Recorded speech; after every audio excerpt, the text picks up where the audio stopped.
नमस्कार विद्यार्थी मित्रांनो, तुम्हा सर्वांचं मिस्टर प्रोफेसर या यूट्यूब चॅनलवर मी स्वागत करतो. This is our video lecture number 19 and we discussing the previous year questions from the chapter thermodynamics. Okay, बघा आत्तापर्यंत आपले जे काही 17 ते 18 व्हिडिओ लेक्चर झाले थर्मोडायनॅमिक्सवर, maximum the questions are from the NEET, okay, Telangana EAMCET, AP EAMCET, okay, and other CET exams. ठीक आहे, म्हणजे जे काही बाकी अदर स्टेटचे CETचे एक्झाम्स आहे, ओके, आणि कंबाईन जी काही नीट एक्झाम होते, ठीक आहे, CBSE म्हणजे भरपूर सारे आपण CBSE APMT पण काही क्वेश्चन्स घेतलेले आहे. ठीक आहे, तर मला असं म्हणायचं की येणारे जे काही नेक्स्ट लेक्चर राहणार आहे, म्हणजे जे काही व्हिडिओ लेक्चर्स बनवणार आहोत आपण, त्याचा मॅक्सिमम फोकस फक्त महाराष्ट्र CETवर राहणार आहे. म्हणजे येणारे जे काही आपण 8 ते 10 व्हिडिओ लेक्चर्स बनवणार आहे, मॅक्सिमम क्वेश्चन्स, ओके, जे काही राहणार आहे ते फक्त महाराष्ट्र CETवरचे राहणार आहे. ठीक आहे, म्हणजे एखादा मी या मागील व्हिडिओ लेक्चर्सपर्यंत जे काही व्हिडिओ लेक्चर्स घेतले, एखाद दोन क्वेश्चन्स महाराष्ट्र CETचे मी डिस्कस केले, परंतु कमी डिस्कस केले. ओके, जसं की या व्हिडिओ लेक्चरमध्ये एक महाराष्ट्र CETचा क्वेश्चन आहे 2019चा, परंतु कमी क्वेश्चन्स आपण डिस्कस केले महाराष्ट्र CETवर. तर येणाऱ्या व्हिडिओ लेक्चर्समध्ये आपण maximum number of questions we will discuss on the Maharashtra CET. We will focus on the Maharashtra CET exams. ठीक आहे, बघा the first one is from the Maharashtra CET 2019 आणि अतिशय इझी आहे. ठीक आहे, तुम्हाला फक्त एक फॉर्म्युला माहिती पाहिजे. ठीक आहे, बघा बेटा, the value of coefficient of performance is denoted by beta and the coefficient of efficiency is denoted by eta of a refrigerator. Okay, so then what will be the value for the coefficient of performance and the coefficient of efficiency. बघा लक्षात ठेवा, आपण coefficient of performance कुठे कुठे केने denote केलेला आहे रेफ्रिजरेटरसाठी. ठीक आहे, इथे त्यांनी बीटा म्हटलं, बीटा घ्यायचं, काही हरकत नाही. ठीक आहे, बघा जसं इफिशियन्सीचा फॉर्म्युला आहे, okay, TH minus TC upon TC, इथं लक्षात. Okay, temperature of source and T_C indicate the temperature of sink. ठीक आहे, चला आपण केल्विनमध्ये करूया. ओके, बघा आता जसं की 300 पकडलं, ओके, इथे मी समजा 250 पकडलं, डिवायडेड बाय किती 250, म्हणजे वर किती शिल्लक राहिलं 50 डिवायडेड बाय 250. ओके, जर तुम्ही डिनॉमिनेटरची जर व्हॅल्यू बघितली तर न्यूमरेटरपेक्षा कशी आहे जास्त, म्हणजे जी काही इफिशियन्सी राहते ती ऑलवेज लेस दॅन काय राहते 1. येतं लक्षात, इफिशियन्सी ऑलवेज लेस दॅन 1. ठीक आहे, इफिशियन्सी ऑलवेज लेस दॅन 1 फक्त मला एक ऑप्शनमध्ये दिसते, therefore the option number second one is the correct one. Okay, बघा म्हणजे आपण एक छोट्याशा इफिशियन्सीच्याच कॉन्सेप्टवरून आपण म्हणजे एक ऑप्शन शोधू शकलो, म्हणजे विदिन सेकंड हा क्वेश्चन सॉल्व्ह झाला. येतं लक्षात. बघा कन्फ्युजन आहे, ज्याला ही गोष्टी समजल्या नाही बस तो तिथंच लडकत राहतो, त्याला 1-2 मिनिटंही लागू शकतो. परंतु जेव्हा त्यांनी काय विचारलं आपल्याला, इफिशियन्सी आणि कोएफिशियंट ऑफ परफॉर्मन्स. जसं कोएफिशियंट ऑफ परफॉर्मन्स आपण के ने डिनोट करतो, इथं बीटा म्हटलेला आहे. याचा फॉर्म्युला एक्झॅक्ट उलट आहे बेटा. ओके, TC वर राहतं आणि TH मायनस TC. ठीक आहे, हेच उदाहरण घेऊ आपण. TCची व्हॅल्यू इथे 250 घेतली आणि TH घेतलं होतं 300 आणि घेतलं समजा आपण 250, म्हणजे 250 भागिला 50, म्हणजे याची ऑलवेज व्हॅल्यू ग्रेटर दॅन 1 राहते. डिनॉमिनेटर लहान आहे कशापेक्षा, न्यूमरेटरपेक्षा, म्हणजे केची म्हणा किंवा बीटाची व्हॅल्यू ऑलवेज ग्रेटर दॅन काय राहते 1, ऑलवेज ग्रेटर दॅन 1. ठीक आहे, therefore the option number second one is the correct one. अशा पद्धतीने जर तुम्ही काय म्हणू शकतो जर करण्याचा प्रयत्न केला, आणि एक स्टेट लक्षात ठेवायचं, efficiency is always less than 1. Efficiency कोणत्याच हीट इंजिनची इफिशियन्सी ग्रेटर दॅन 1 राहू शकत नाही, इक्वल्स टू 1 पण नाही राहत, ते आयडियल होऊन जाणार ना. इक्वल्स टू 1, जसं इथं इटा इक्वल्स टू 2 तर शक्यच नाही आहे. ओ इटा इक्वल्स टू समजा 1ही राहिला तर हे एकदम आयडियल इंजिन होऊन जाते. ओके, आणि आयडियल इंजिन या जगात पॉसिबल नाहीच आहे, याचं लक्षात. ओके, आपण सगळं जो काही वर्क करतो आपण रिअल बेस इंजिनवर आपलं वर्किंग राहते. ठीक आहे, त्याच्यामुळे आयडियल इंजिन इफिशियन्सी 1 येत आहे, म्हणजे त्याची इफिशियन्सी किती पर्सेंटमध्ये किती झाली 100%, आणि 100% आयडियल इंजिनच राहू शकते, रिअल इंजिन कधीच 100% राहू शकत नाही. याच्या लक्षात.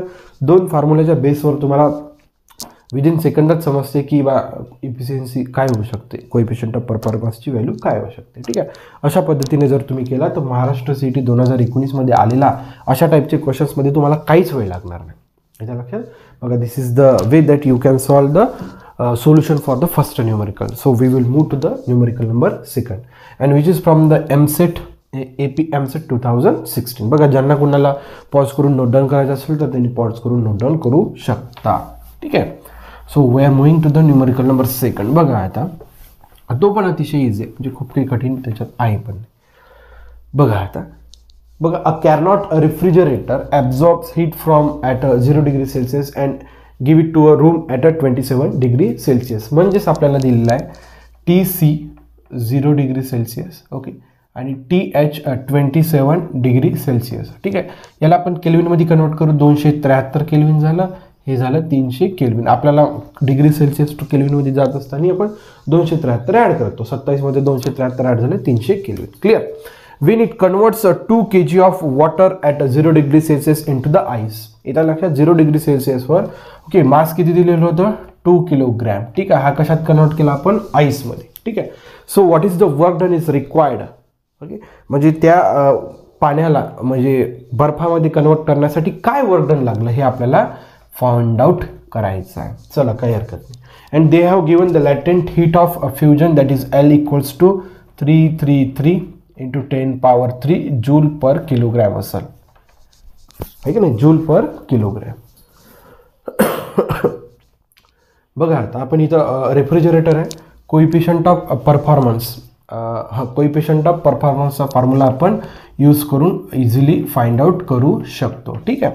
देअरफॉर आत्ताच बघितलं ना आपण, हा TC upon TH minus TC. बघा कोइफिशियंट ऑफ परफॉर्मन्सचा फॉर्म्युला आहे. ओके, किती अमाऊंट ऑफ तो वर्क डरून this much amount of energy तो वॉटरला तो सप्लाय करणार, जेणेकरून त्याचं काय कन्वर्ट होणार बेटा आईसमध्ये. ठीक आहे.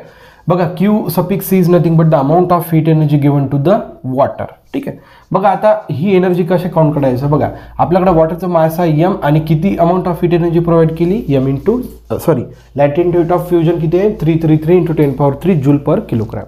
म्हणजे amount of heat energy provided to the water is equals to m into L. हे लक्षात ठेवायचं. इथं डायरेक्टली आपल्याला ती व्हॅल्यू दिलेली नाही. ती व्हॅल्यू आपण कशावरून घ्यायचं, किती मास आहे आणि किती लॅटेंट हीट ऑफ फ्युजन त्या मासला प्रोव्हाइड केली. येतं लक्षात. बघा या सगळ्या आपल्याकडे व्हॅल्यू आहे. आपल्याकडे QCची व्हॅल्यू आहे, TC आणि TH दिलेलं आहे. आपल्याला काय फाइंड आउट करायचं आहे, वर्क डन. ठीक आहे. QCची व्हॅल्यू आपल्याला दिलेलं आहे, m किती आहे आपल्याकडं 2 kg इंटू L किती आहे 333 इंटू 10 पॉवर 3. आपल्याला वर्क डन फाइंड आउट करायचं इक्वल्स टू TC आपल्याकडे किती आहे 273, TH आपल्याकडे किती आहे 300 मायनस 273. चला रेसिप्रोकल करा.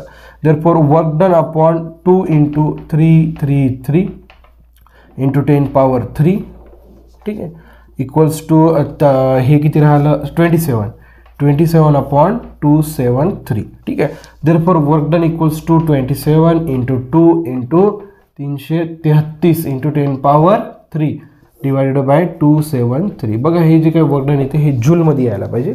बघा 10 पॉवर 3 तुम्हाला ऑर्डर दिसतं, 10 पॉवर 3 ऑर्डर सगळ्याच याच्यात दिसतं, त्याच्यामुळे आपण तिथून ऑप्शन नाही करू शकत. बघा आपल्याला सरळ मल्टिप्लिकेशन करायचं. आता बघा 27 जुनी 2 झाले 54, म्हणजे 333 गुणीला आपण करूया पहिले 54.